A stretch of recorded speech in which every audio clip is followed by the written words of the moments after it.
আসসালামু আলাইকুম সবাইকে। সবাই কেমন আছেন? আমরা আলহামদুলিল্লাহ ভালো আছি। সেমাই রান্না করা হচ্ছে। তো এই সেমাইটা হচ্ছে গিয়ে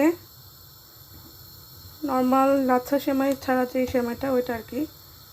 এটা হচ্ছে গিয়ে পাকিস্তানি সেমাই আর কি। খুব ভালো পড়েছে সেমাইটা। আর শুয়াই যেভাবে রান্না করা হয় আমি ঠিক সেইভাবে রান্না করছি। এখানে হচ্ছে গিয়ে কিশমিশ দিলাম, নারকেল দিলাম, হচ্ছে গিয়ে আস্তে আস্তে করে টুকটুক করে দিয়েছি আর কি। এটা আমার কাছে খুব ভালো লাগে।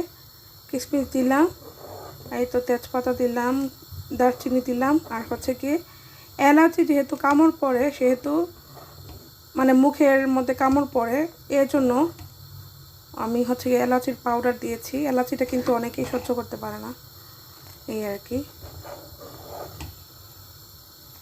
আর এখানে হচ্ছে কি সম্পূর্ণ গুঁড়া দুধ আমি দিয়েছি। দেখা যায় গুঁড়া দুধের ফ্লেভারটাই অন্যরকম লাগে। যে কোনো জিনিস দইটা করলে গুঁড়া দুধ দিয়ে ভালো লাগে আর কি।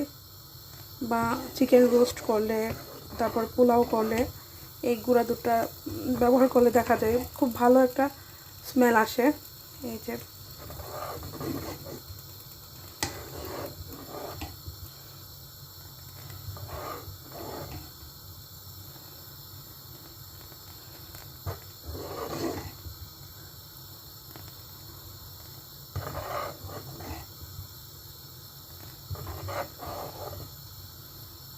হয়ে গিয়েছে। একটু চুলাটা অফ করে দিব।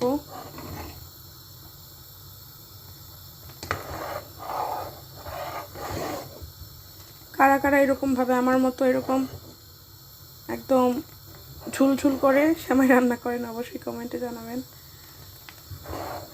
আমার কাছে এই সেমাইটা খুব ভালো লাগে, ঝুলঝুল, মানে একটু দুধটা বেশি করে দিয়ে রান্না করলে ভালো লাগে আর কি। অনেকে দেখা যায় যে এরকম মানে পাতলা করে খেতে চায় না, একদম জমাট বাঁধা সেমাই যেটা সেটা খায়, অনেকে পছন্দ করে। এই তো হয়ে গিয়েছে, এখন চুলাটা অফ করে দিব।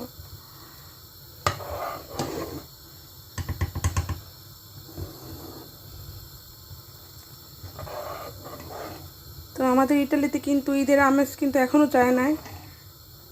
ঈদের আমেজ বলতে ঈদের পরে কিন্তু অনেকেই অনেকের বাসায় বেড়াতে যায়। তো আমরা হয়তো বা যাই নাই, আমাদের সময় করে আমরা একটু বাহিরে ঘুরতে যাব। তো এই আর কি। তো সবাই ভালো থাকবেন। আমার সময়টা হয়ে গিয়েছে। আল্লাহ হাফেজ।